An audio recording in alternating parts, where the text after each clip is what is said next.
Growth Pod is brought to you by Genero, a leading growth agency in the Nordics. We interview marketing experts, business leaders, and entrepreneurs to uncover the stories and strategies behind profitable growth. Today's guest is Annika Boström-Kumlin, the Chief Marketing Officer at Raisio.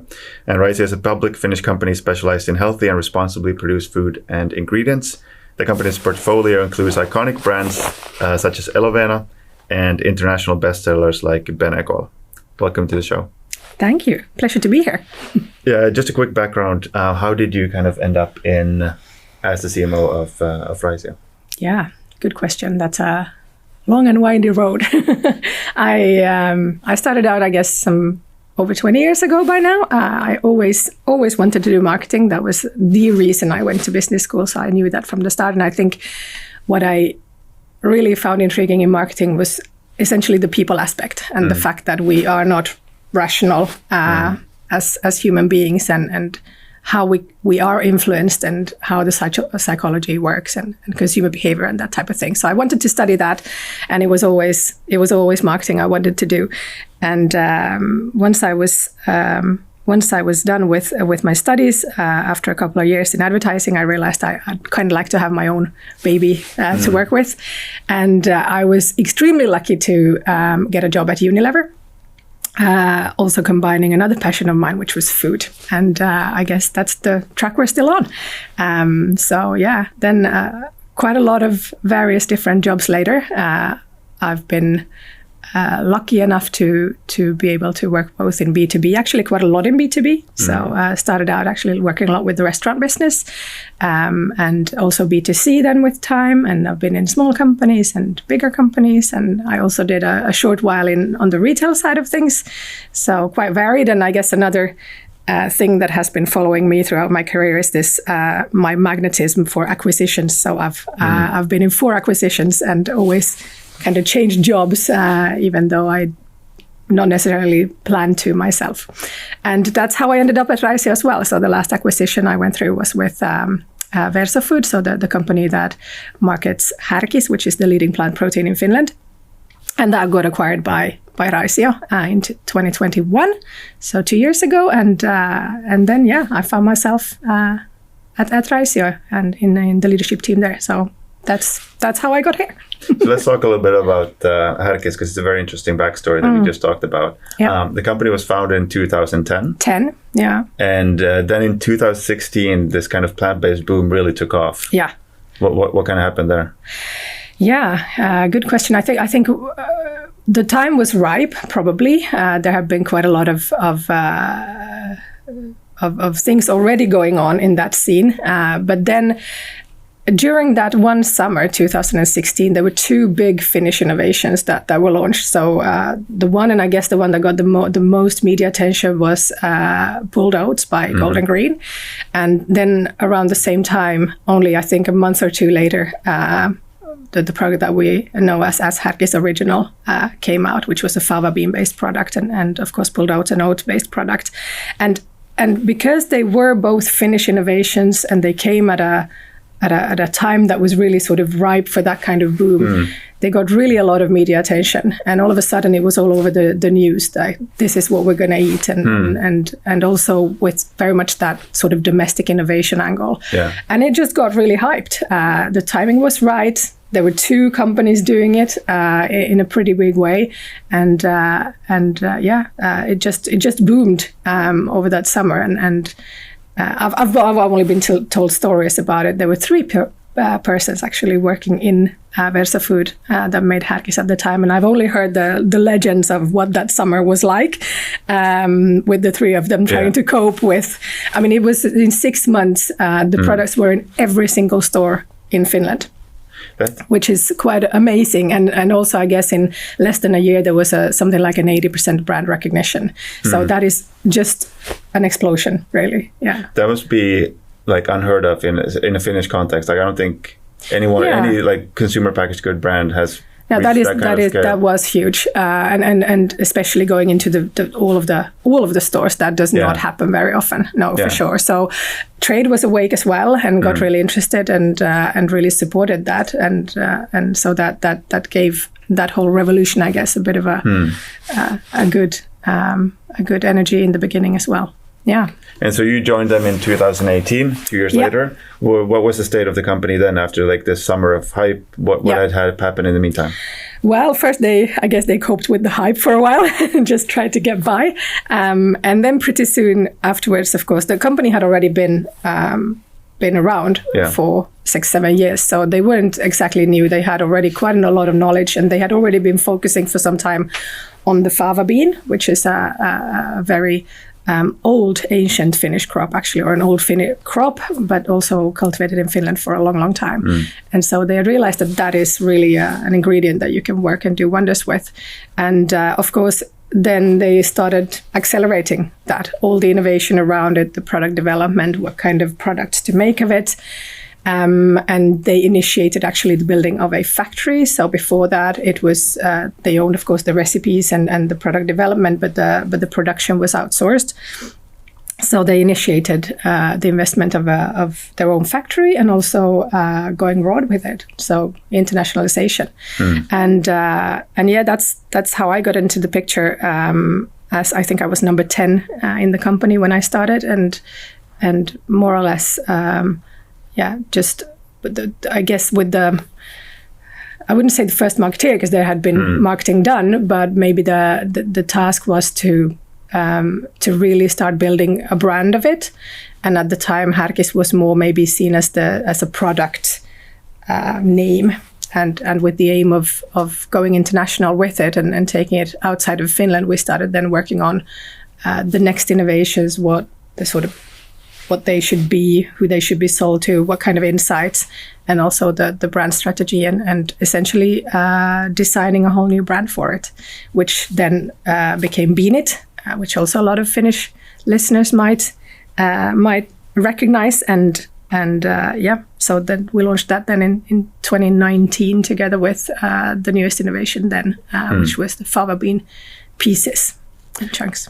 And was this now there's been a lot of competition from like, I don't know if it's Unilever has this vegetarian butcher. Yep. That's okay. So You're all company. So many brands coming up. Yeah, absolutely. And with like from companies Unilever would have endless resources. Yes. So how were you guys able to, because like you said, it created a lot of hype. You guys were able to catch the wave perfectly. Yeah, perfectly. Yes. But then, of course, if there's hype, there's demand, there's also competition. So how were you guys able to, did competition start? Had you started seeing competition when you came, or was that later? No, it actually came, I think, later. And I think from a Finnish perspective, what's been interesting in this category is that there was always, even today, there's a bit of a different angle to it in Finland. So we always started with the ingredients.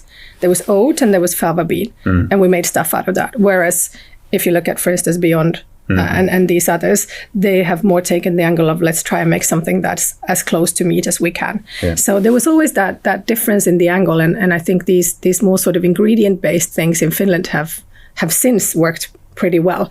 So when the others came, they also created that hype for a while, but they haven't really, I guess, succeeded in the same way here. But they came around the same time. I mean, obviously, all of the big companies realized that this is now where we're going to be, and they came, and there was a lot of, I guess, 2016, 17, 18, 19. Quite a few years there were all sort of booming, and lots of players coming into that market. And today, fast forward, if we look at it, a lot of things have happened since. So there's been the pandemic, there's been war in Europe, things that really affect us in a big way, and today it's definitely matured in a way that we see also. I mean, just the general surroundings and climate that we live in sort of getting financing for all those small companies, not easy anymore. So now there's definitely consolidation going on. The bigger ones, winning in the marketplace, and a lot of small ones going out, unfortunately. Yeah. But that's a natural part of the curve, I guess, as well. Yeah. And Golden Green Foods, you just mentioned previously, I think they've now been acquired by Valio. Yeah. Sold from Paulig. Yeah. So yeah, there's probably a lot of... And it's still one of the big brands in Finland. So yeah. Yeah. So I guess both of those that really started the category are still there. Yeah. In a strong way, yeah. Are you now thinking, you mentioned how you were thinking about building a new brand with internationalization.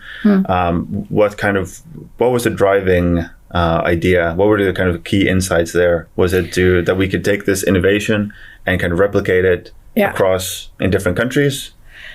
Yeah, there was that. I think what we did then, and which was super interesting, really, really good journey. We started with digging really deep into the consumer and the consumer insight, and what do we want to eat, and what kind of motives are there, and who wants to eat plant-based, and because of what. And we found, and I still believe quite firmly, that there's room for both the meat mimicking things and also the more ingredient-based things, because we are different as consumers. So some will want something that is as close to, I just fry this in my pan like my normal patty, and some will have the more ingredient-based sort of, I'll eat fava bean, but in a nicer format or more convenient format. So we started with that, and basically when we had dug into a lot of those motives and drivers in the background, we realized that it's kind of back to basics actually. So for instance, we realized that there's a big driver that is sustainability. So people want to eat more sustainably, and of course all of that, climate change, anxiety, etc. But what it really that's more of a driver into the category. And once you're in the category, you actually really just want food that tastes nice. So we really went back to the taste. We also really went back to the ingredient and trying to tell the story of the fava bean as one of the, it was in Finland before potato. And that's how ancient it is to us. It really is that sort of very traditional food that then got forgotten because of potato. But that's what we all ate before. So really, all of the good things in that bean and trying to tell that story as well. So those were really, I guess, the ground rules we set for ourselves. It needs to be about the bean, and it needs to be about taste. And then the rest will follow, and so that those were really the key drivers that we decided to work with. I think that makes I think that's true, right? You can get, like you said, you can get people into the category, but at the end of the day, whatever people say in surveys, they want food that tastes good and convenient and preferably cheap. Exactly. It really is about those three things. It needs to taste good. You need to understand what to do with it. It needs to go into your habit, essentially, and food is a lot about habit. I think it's under 10 recipes, under 10 foods that we as consumers cook on a regular basis. That's the menu list that we go around with in our families. So once you make that habit, you're going to be good. But to really create that habit, it's a huge task. So taste, habit, and then price. Let's talk about that, because that's what you had to do with Beanit and Härkis. You came out with this completely new ingredient, which is, it's not a meat mimicking thing, but it kind of replaces animal proteins, right? But that does not necessarily mean that you can just put it in, take out the meat from the spaghetti bolognese and put in. So what was the approach that you went through for creating this kind of habit? And that is still today, I think, one of the biggest questions that we try to work with. So two things. First was the product design. So even though we decided that we believe in the ingredient and in keeping the products as having as short an ingredient list as we can and really staying true to the actual ingredient and the crop, we also realized that it wouldn't make sense to make something completely fantasy out of it. It needs to be something that you can use in your dishes that you're used to cooking. It doesn't need to taste the same, because it's not going to taste the same anyway. You better manage that expectation that this is not, it's not meat or it's not chicken. It is fava bean, but it needs to be. We started talking about it as the user interface. So the user interface needs to be something that you know what to do with. You fry it in a pan and you put it in a sauce, or you put it in your hamburger. So that's one thing of creating habit, and then the other is of course recipes. and working a lot with recipes and just sort of educating and providing that inspiration. And for me, and this is a challenge that I still keep talking about actually today, is, what is the what's the pasta bolognese of plant-based, if you like. So what's the, you go into the store, you take this. In Finland, for instance, we buy a lot of shredded chicken, and you do a shredded chicken, you do a jar of cream and pasta, and you have a meal. Yeah. And we need to find that sort of one secret, not secret or anything but secret, but magic recipe of sort of, you just instantly know that I put these three things together and it'll work and it'll taste good. So still working on that. Even though we have a few that I think would qualify, but it takes a long time for sure to get those into people's minds. For sure. And these people are so busy. We have so little time dedicated to thinking about these things, and for you, there's the added challenge of the fact that you're trying to market to people who are not outside of their kind of purchase decision. So you need to have recall when they're at the store. Absolutely, it's a big task. Yeah, and then it needs to taste good, and there's still work to be done there. I'm not saying it doesn't today, but I think we can.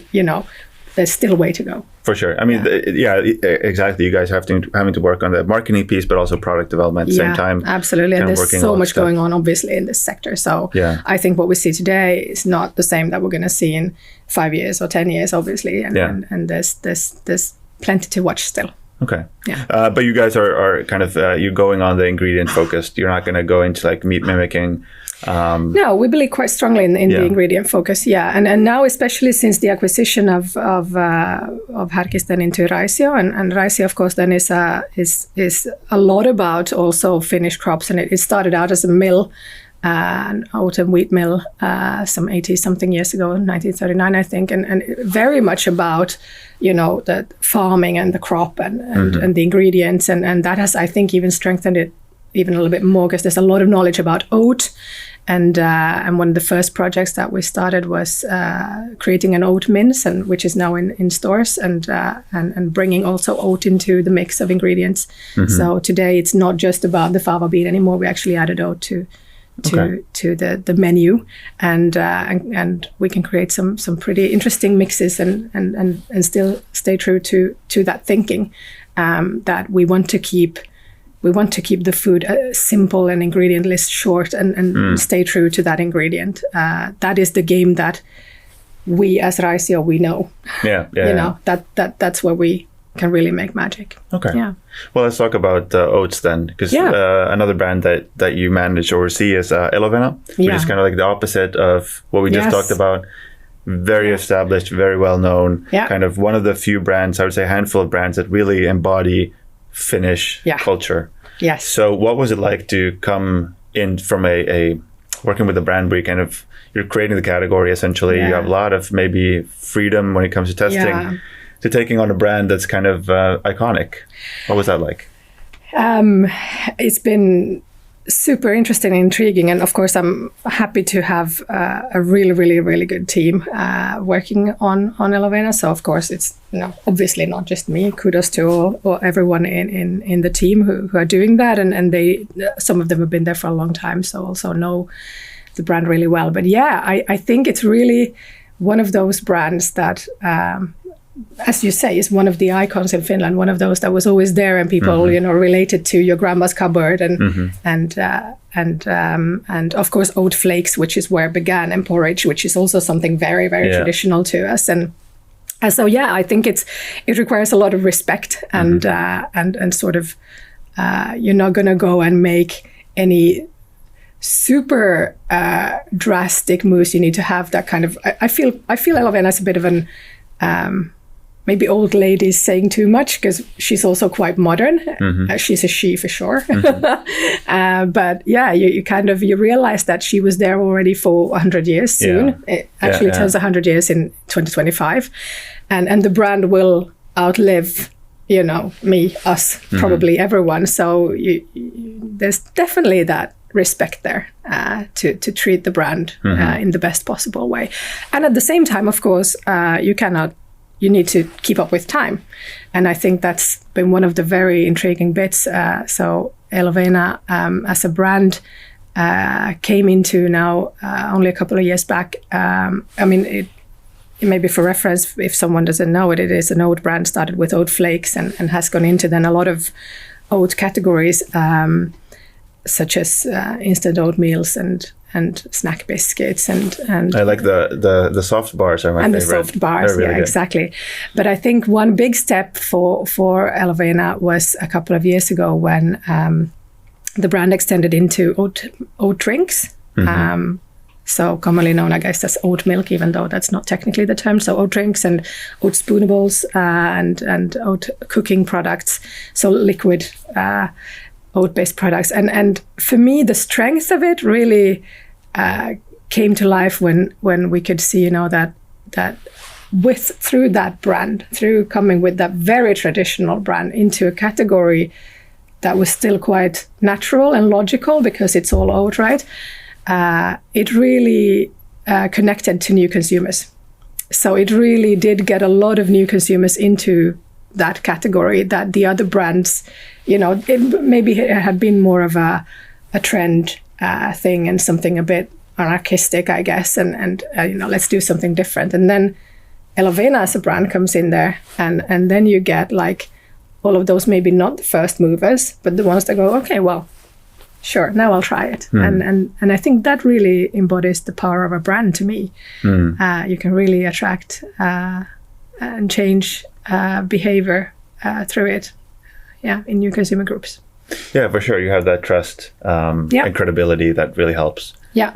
Was there it's not odd anymore, Exactly. Yeah. Was there any fear or any kind of caution that you took when it comes to expanding the brand into new products, or just like, this is an oat-based category, makes a lot of sense, let's go there? Yeah. How do you think about I wasn't there at the time. When was this? This was, so all the decisions were taken, I guess, before my time. I came in just when it launched. So that was 2021. In summer when it launched, and but maybe generally speaking, I think actually innovation and extending into new product groups has been really the recipe for success for Elovena as a brand. So if you think way back, it was oat flakes, and then there's been category after category built on top of that, and that really has been the growth of it. So I think I would guess there wasn't a lot of hesitation around that as such. No, I don't think so. More probably a logical step to go into, as that side of oat was and still is heavily growing. Yeah. And another one of those changes that you made was renewing the packaging design, updating it. That was 2020. Okay, so how can you talk about that process? What went into that? What was the reaction? Yeah. Again, a year before I came into the company, but I've spoken a lot to my colleague Mikko, who was there at the time, and I've heard all of the stories. And that was probably, it was the most drastic change to the brand that had been done in a long time. So people might remember the old Elovena packaging where there was this big sort of national costume illustration of this girl on the pack, and basically that led to a couple of challenges. One being it took up a lot of space on the pack, so there was less space. I mean, the packaging is your most important media in FMCG. That is really what you need to communicate. So having that dress take up a lot of that space, it didn't really make sense. The other was going into new categories, so how to really work with that across new product groups. And then there was also the challenge of, how to make different variants, so taste variants be clear. So it just, all of that came together, and Mikko and his team at the time realized that there needs to be change in that area. So the girl, essentially, in a way, it actually was made stronger because previously it was only on the pack. Now it was actually made part of the logo. So the girl now is sort of, she sits on top of the Elovena logo, and is actually a more, a more firm part of it. But she also moved away from the pack, and I think most drastically, the national costume was removed. So she's now in just a sort of a pretty plain top, and that really created a big media storm, as I've heard. And for a few days, I think Mikko said he spent 2 or 3 days completely on the phone as media was calling, and there was a lot of social media, and people got really upset because that girl is really kind of a national symbol and a little bit holy. So I think that people got upset because you're not supposed to mess with it. But then what happened? It was a few days of really a lot of fuss about it, and then, as in many of these things, it was a small crowd that was quite loud. It then just sort of calmed down, and it was a great recipe for success. Actually, when it comes to the shelf visibility, how that blue color now stands out. If you go into a Finnish retail shop and look at it, you will see big dark blue really blocks that stand out. And it's worked really well, actually, from a design and from a packaging design point of view. So all good now. And spoken as just a consumer, I think I really like the new design. It looks very high quality, very sleek. And it's just kind of interesting that you have this thing where you feel like there's this fear that we can't touch this thing, but actually you can. Given that you understand what the brand actually is, the core elements, you can make changes. Yes, absolutely. And I think that's very well said. That's what it comes down to. You need to really know who you are, what you are, be prepared for those questions, be prepared to stand up for it. And I think that's what the team at the time did really well. And I guess moving forward, we see a lot of that in the brand sphere, don't we? You need, as a brand, to have a standpoint. You need to have some values and represent those and stand up for them. So I guess it was a good exercise in the end for that brand to do, and to see sort of that it didn't kill it. It actually made it stronger. Yeah. You mentioned the importance of package design and shelf space when it comes to FMCG, which I think is maybe something that's not understood if you don't work in that industry. But how do you think about like the marketing mix? Is that a huge part of the marketing? Yeah. And how do you think about like because you're in a situation where you don't really have direct contact with customers. Exactly. So you have to create awareness that then converts at this at a much later stage. So how do you think about this kind of like the mechanism or the role that marketing plays in generating actual sales? It's a different world in the sense that we don't sit on the conversion ourselves in a way, or the actual buying environment is not in our hands as such, and that is, as I said, it's a bit of a cliche and something we talk a lot about, but packaging is your most important media. It really is where you need to be able to put everything on there, and it needs to stand out, it needs to be visible, it needs to communicate what you want it to. So there's no way that you can sort of it cannot be stressed, I guess, enough. Then it's shelf visibility, it's placement. Where are you? Are you high up? Are you high down or low down? How many? What's the width of your? Can you build brand blocks? A lot of, I guess this is where also the psychology of things and how we work as humans. Where does our eyesight go to?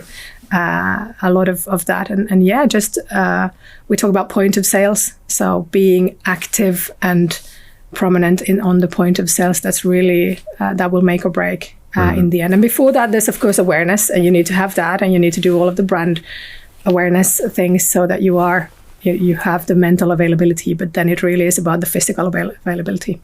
After that, How do you think about the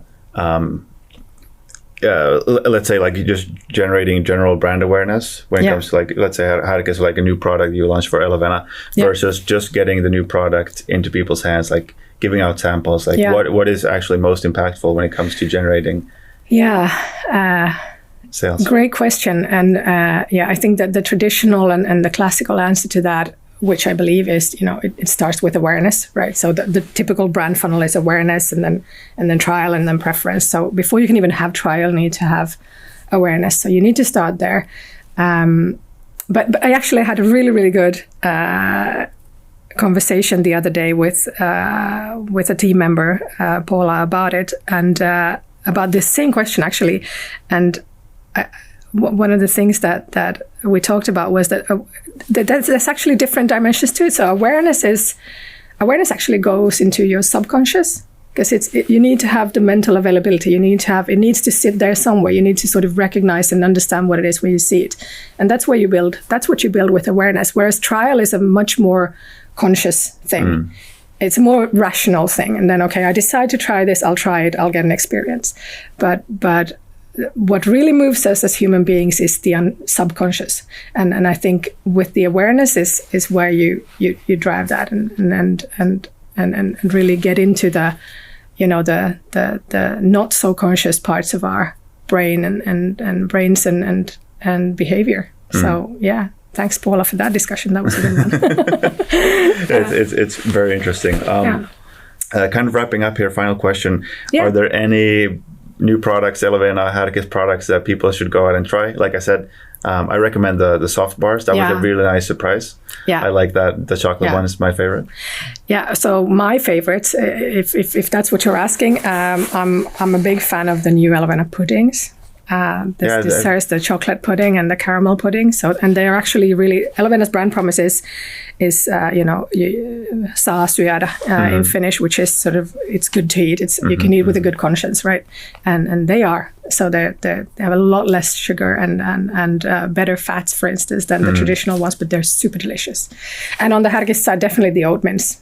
So if you haven't tried that. I haven't seen that in stores, actually. Yeah. Okay. You should go. But it's under the Härkis brand. It's nothing. It's under the Härkis brand. Yeah, exactly. And it's called just Härkis kaurajauhis, and that's actually a very new innovation where we've managed to get oat into that product in a new way. And that's become a family favorite. And I can tell you, my family has been through a lot of testing of plant proteins. I can imagine. And this one is by far the favorite. Okay. So yeah. Yeah, definitely. People go check out those products. Annika, thank you so much for coming on. Thank you. Best of luck with everything. Yeah, thank you. Thank you for having me. Thank you for listening.